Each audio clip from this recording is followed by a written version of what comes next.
Good evening, everyone, and thanks for joining us on your Tuesday. I'm Sophie Erber. And I'm Tim Seaman. Siouxlanders are struggling to stay cool and hydrated as temperatures top the century mark across the region. Combined with high humidity levels, conditions can be life-threatening to those with respiratory issues and more. It's our top story at 6. And we want to get started with an update from Scott. That's right. He is the expert talking about the heat advisory that does remain in effect tonight, Scott.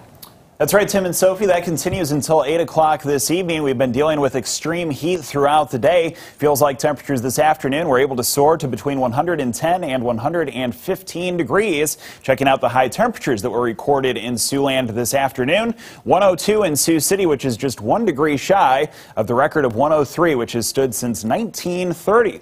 103 degrees also for Yankton and Wayne. They did break the record in Sioux Falls, moving to 104. 99 for Spencer, 97 degrees in Cherokee, 93 in Denison and Carroll. Usually we see about 25 days over the course of a year where the high temperature is able to move above 90. So far here in 2022, we've had 34 days where the temperature has been able to move above 90 degrees. And of course, we still have quite a bit of summertime left to go. Heat advisories are staying in effect until 8 o'clock this evening. There is the expectation of some showers and storms to occur overnight associated with a cold front, which looks to bring a little off the top with our temperatures moving forward. We'll share more on that coming up in the full 9 on 9 forecast. Back to you.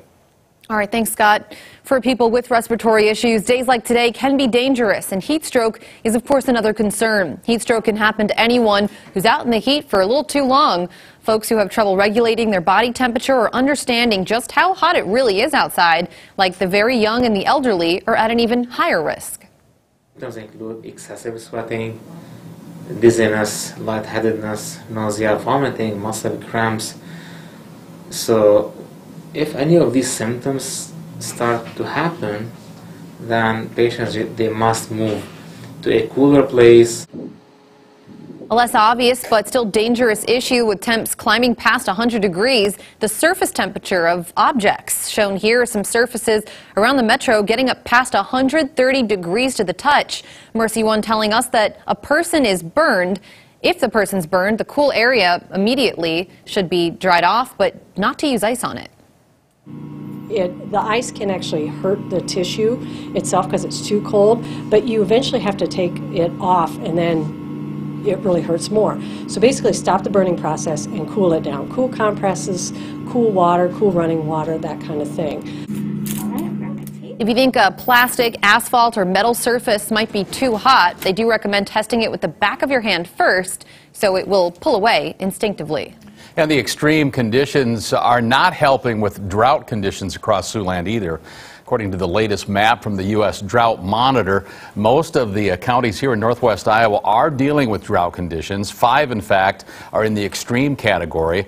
That includes almost half of Woodbury County, all of Plymouth County, nearly half of Cherokee, the bottom half of Sioux County, and a tiny portion of O'Brien County as well. Meanwhile, the hot and dry conditions are taking a toll on crops.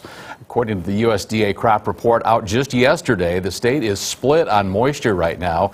Half of Iowa in an adequate situation, about 49%, however, is in short supply. 76% of the corn in the fields now rated good to excellent. 73% of the beans share that same rating.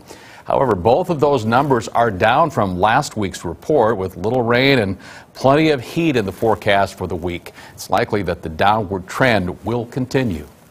The city of Storm Lake is continuing its mandatory water conservation measures, now moving into the month of August. The city originally declared those measures on July 1st. They were enacted due to the hot and dry weather conditions, as well as capacity limitations. As part of these measures, residents are not to water lawns and trees on Tuesdays and Thursdays. On other days of the week, watering should be done before 9 in the morning or after 6 at night. The city is asking residents to please cooperate with the measures to make sure they have enough water for the rest of the season and also to fight any possible fires. Well, a group of Spencer, Iowa residents we know went to court today. They were hoping to get the power turned back on in the trailer park they call home. But tonight, those folks are still in the dark. Trailer park owner Bill Caskey and resident Margaret George appeared in Clay County District Court in Spencer.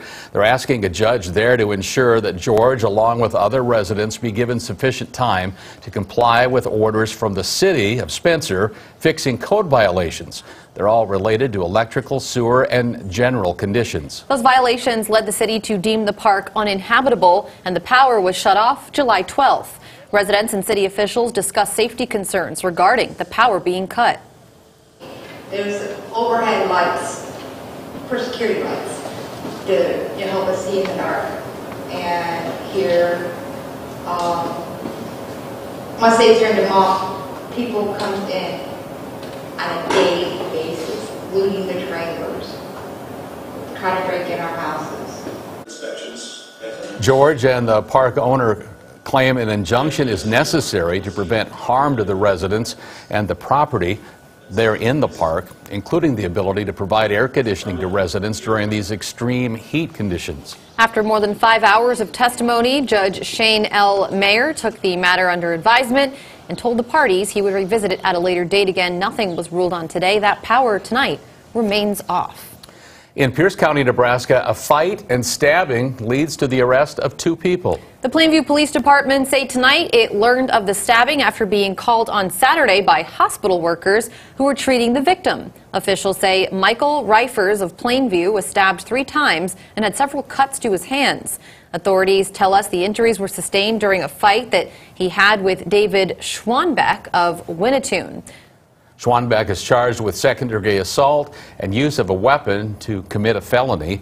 He posted a $15,000 bond and is out of jail. Reifers was also charged with third-degree assault as well as disturbing the peace. He's been released from the hospital and is expected to make a full recovery. Over in Norfolk, Nebraska, a groundbreaking ceremony held for the North Fork Riverfront project. The ceremony took place this morning at Johnson Park. The project includes river restoration, infrastructure enhancements, and the complete reconstruction of Johnson Park. Some of those in attendance today included the Lieutenant Governor, Mike Foley, along with Nebraska 1st District Congressman Mike Flood. Money for the project is coming from a combination of grant resources, Keno funds, and private sector donations. A big baby shower today in South Sioux City, and mothers will benefit in the future as the growing Community Connections group, along with other area organizations, hosted this baby shower for not just a couple of mothers, but any expectant mother, with all the essentials like diapers, pacifiers, baby-proofing supplies, and more importantly, information for continued education also being offered. All the supplies from that event provided with money from the Nebraska Children and Families Organization.